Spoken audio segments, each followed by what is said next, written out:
Hello.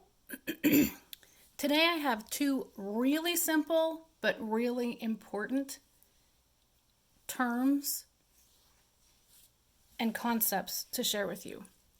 They're important to understanding atoms and their bonding. So, the first one, probably the simplest, and I had mentioned it before last week whenever we first started talking about atoms. So, first of all, by definition, atoms are neutral. What does this mean, neutral? Well, protons have a positive charge, electrons have a negative charge, right? Protons are positive, electrons are negative, and neutrons have no charge. They are neutral, hence the name neutron. Neutron, neutral. So, in an atom, the number of protons and the number of electrons has to be equal. And the reason it has to be equal is because they cancel each other's charge out, and then we have an overall charge of 0.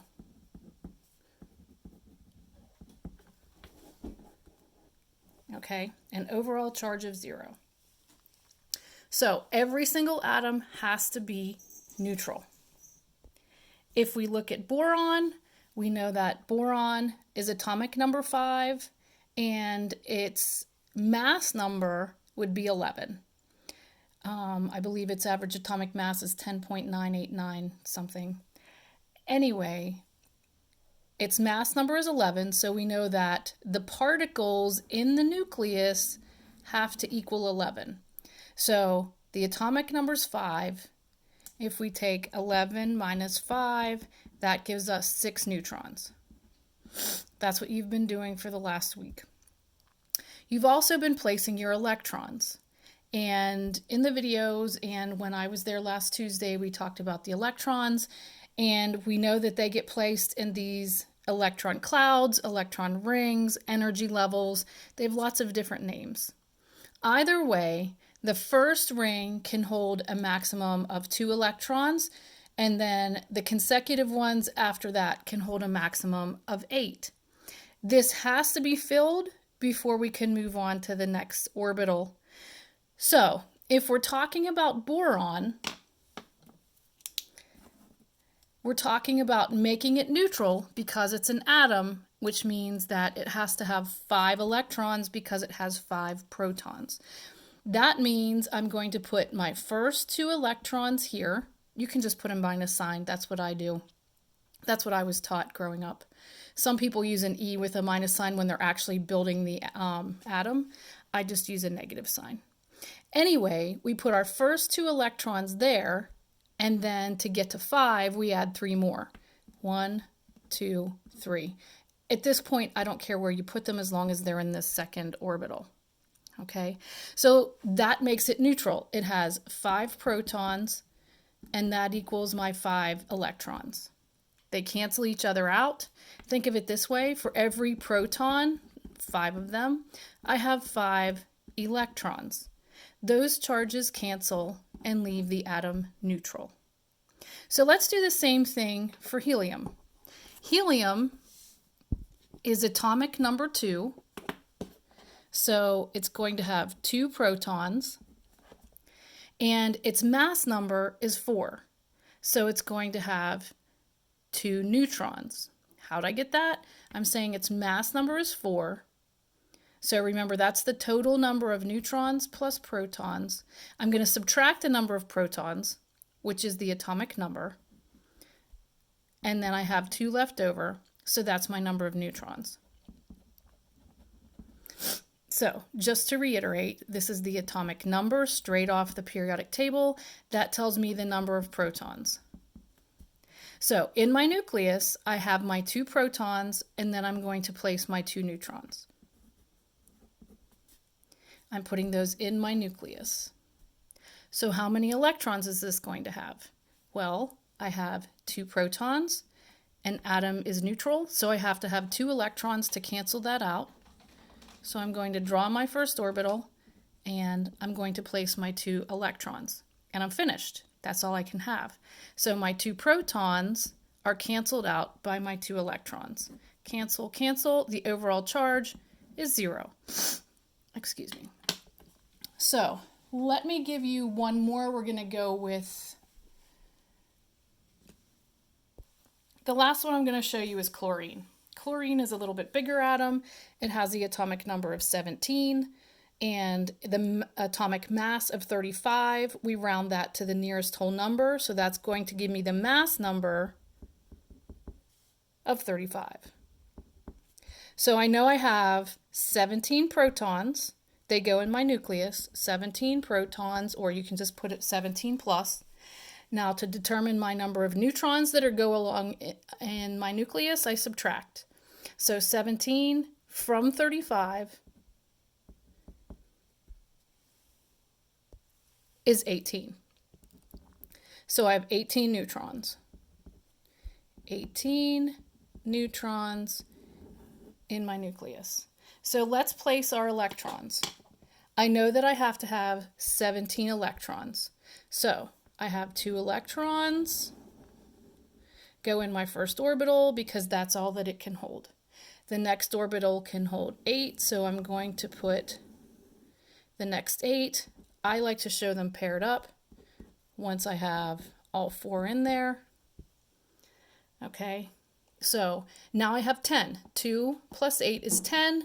That means I have 7 more that I need to place. Wow, that's really wonky, but wonky. So I have 7 more. 1, 2, 3, 4, 5, 6, 7. Okay, I'm going to pause there. And this shows me now that this is also neutral.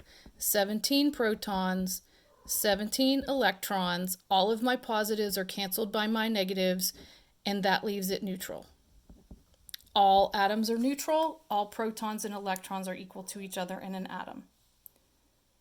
My next term is going to be something different, and it is what influences bonding. So if you're asked if an atom is neutral, if uranium is neutral, if hydrogen is neutral, if chlorine, carbon, oxygen, if they're neutral, the answer is yes. Every single time, every atom is neutral. However, we have something else, and that's called stability.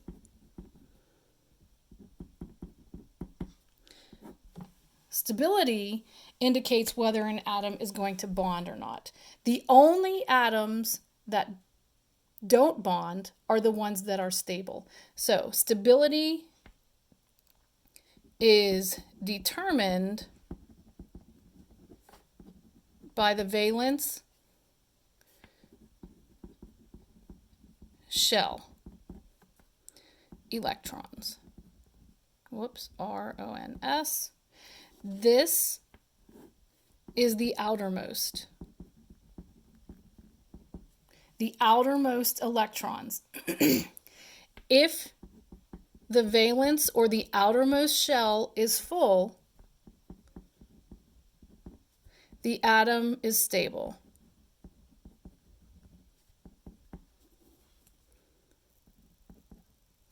Oops, let me back that up a little bit. This means if it's stable, it will not bond. The atom will not bond with any other atoms. It won't make molecules. It won't make compounds of any kind. Okay. If the valence shell isn't full,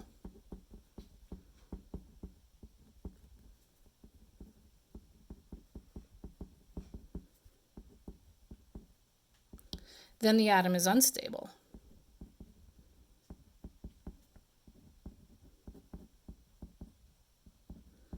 Atoms don't like to be unstable. When they grow up, they want to be stable, so they bond.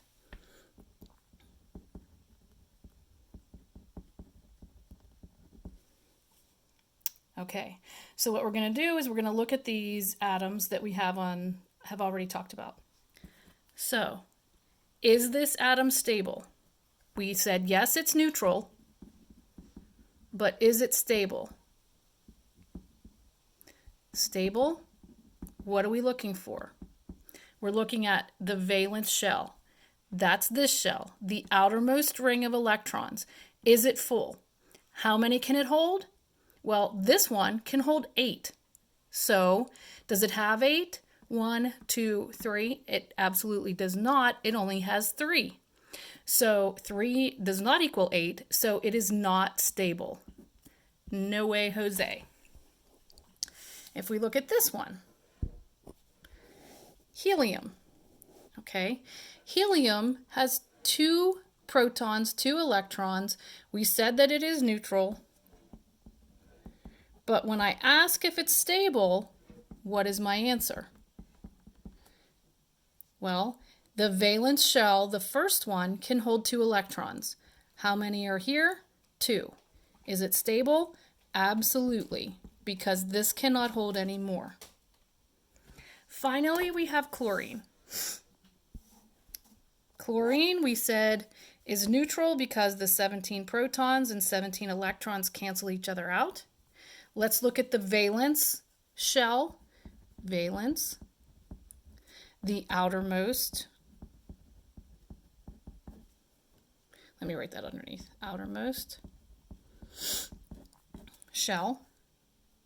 Is it full? It can hold 8. How many does it have? 1, 2, 3, 4, 5, 6, 7. 7 is not 8, so it is not stable. Stable, question mark? No. So what you're going to do today is go through your assignment, and in addition to looking at the atoms themselves and how they're put together, you are going to look at the valence shell and determine if they're stable, and compare your number of protons and electrons, and every single one of these atoms that you're working with today better be stable. You should have those numbers equal to each other.